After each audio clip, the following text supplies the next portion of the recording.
In this video, we're taking a look at great songs by awful artists as determined by my researcher who decided to be anonymous in this video, and I can see why. And this drop is crazy. Okay, Black Eyed Peas. So this is from their album Elefunk. That's a great album. I don't know if I think that this is the best song off of Elefunk though. There's a bunch of good ones here. The Close.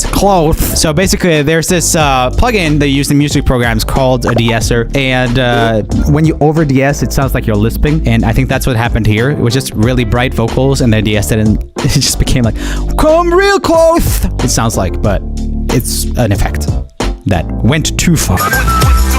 Bro country is a form of country pop originating in the 2010s and is influenced by 21st century hip-hop, hard rock, and electronica. Bro country songs are often musically upbeat with lyrics about attractive young women, the consumption of alcohol, partying, blue jeans, boots, and pickup trucks. Charming. Luckily, the following is a great song. The amount of salt on that.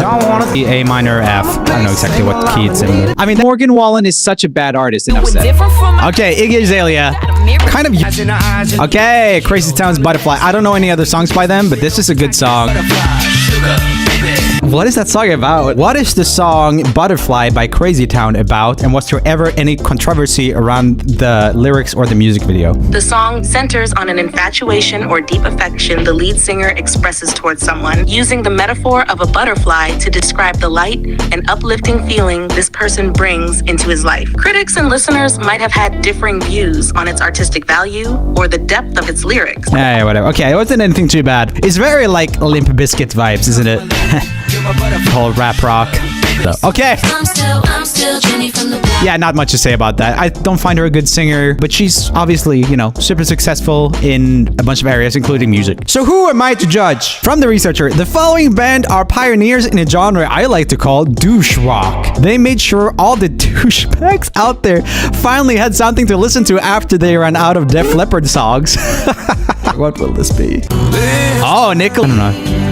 It's also kind of ASMR-y, which is not my favorite.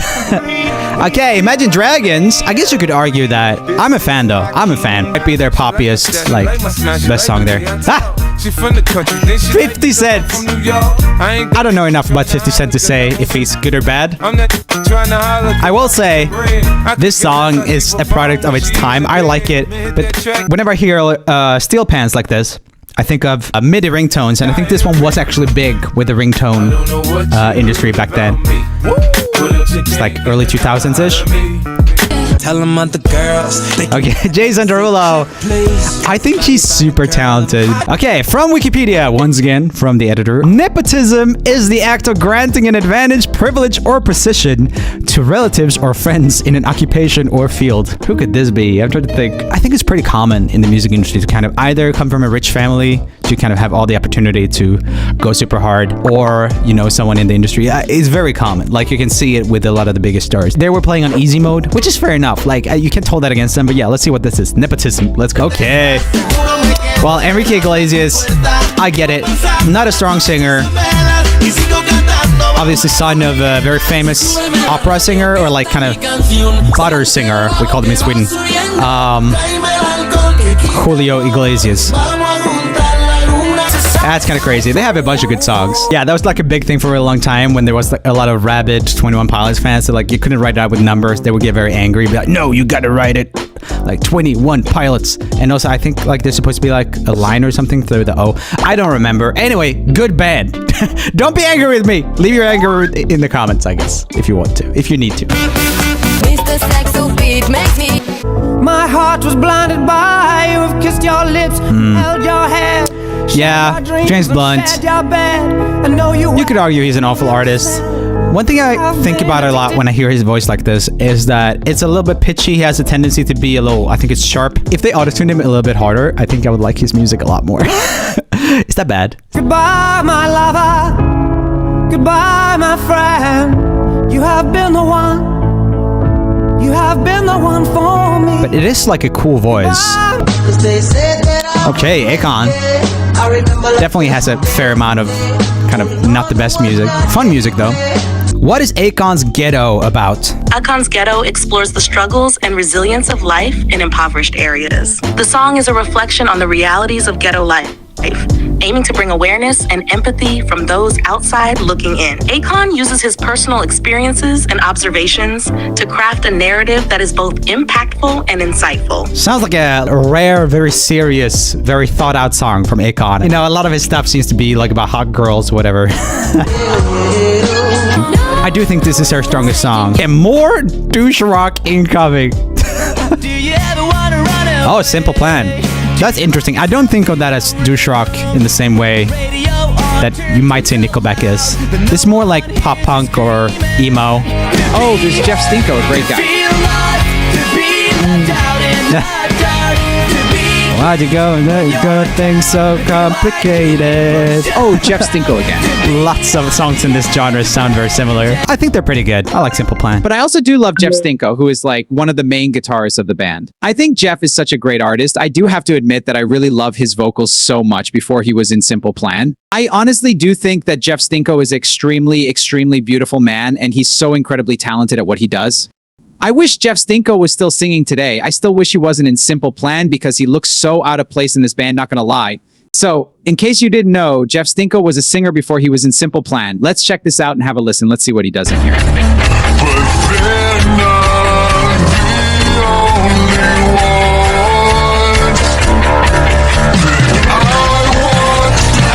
Okay, awesome vocals there, Jeff. He's killing it right there. Jeff is so freaking amazing with that voice. Wow. How does he have the most perfect vocals and the most diverse vocal tones to match the energy and drive of this song? It's so freaking great. Yes, hit those notes, Jeff. Hit those notes. I'm absolutely becoming a stink icon after listening to this song right now. It's so good.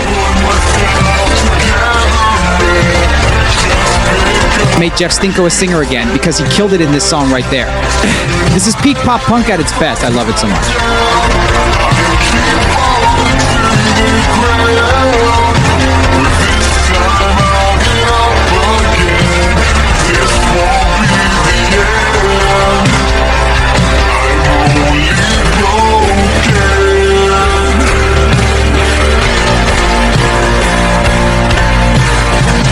I love this song. He's so good. That is just too good that I didn't even think it was him singing, though. Jeff has some very perfect vocals, and he was in such amazing range in that Broken Not Beaten song. I swear to God, I honestly still feel so weird about the fact that he is no longer a singer anymore. If you love Jeff Stinko and still wish for him to sing again, comment down the words, make Jeff Stinko a singer again, because he was so freaking good as a singer. He was so amazing. Haha. Let's continue on with the rest of the video, shall we? Okay, Sean Paul, this is a good song. Idina Menzel, Let It Go. Well, what are you going to compare her to? Like, frickin', you know, how she sings in Wicked? If you don't know Idina Menzel, she's like a musical theater performer. I don't think she's released a lot of music herself.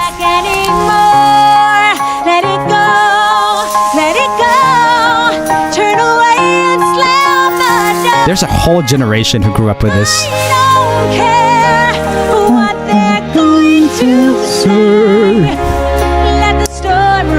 I mean, cold never bothered me anyway. I don't mind that, but yeah, she's a weird artist to say she's awful. Tom Cochrane with Life is a Highway. Okay, well, it is weird to hear this vocal on this song because the Rascal Flatts version is just so much better. One interesting observation here is that he really sits on like the in-between of major and minor. So it's kind of like a blues note. Life is a highway. And Rascal Flatts is straight up major, like really happy. If you're going my way, I wanna ride it all night long. I mean, maybe because they auto-tune pretty hard too. Like this is an in-between between notes, which auto-tune kind of doesn't do as well. And Rascal Flatts like these big choir packages that are like really, you know, segmented harmonies and stuff that sound better when things are really clean. It's a fun song to sing. I can't think of another song by Tom though, so maybe this is just, maybe he is an awful artist. I like Kesha a lot. I don't think she's an awful artist. For another edgy video, check out hit songs that are ripped off right here. That was a really fun one, really going into depth and comparing comparing songs that are considered to be ripped off. I will see you in the next video, either on Wednesdays or Saturdays, or if you head on over to Patreon immediately, because they're very far ahead. I'll see you soon. Bye. Editor, make me a transformer.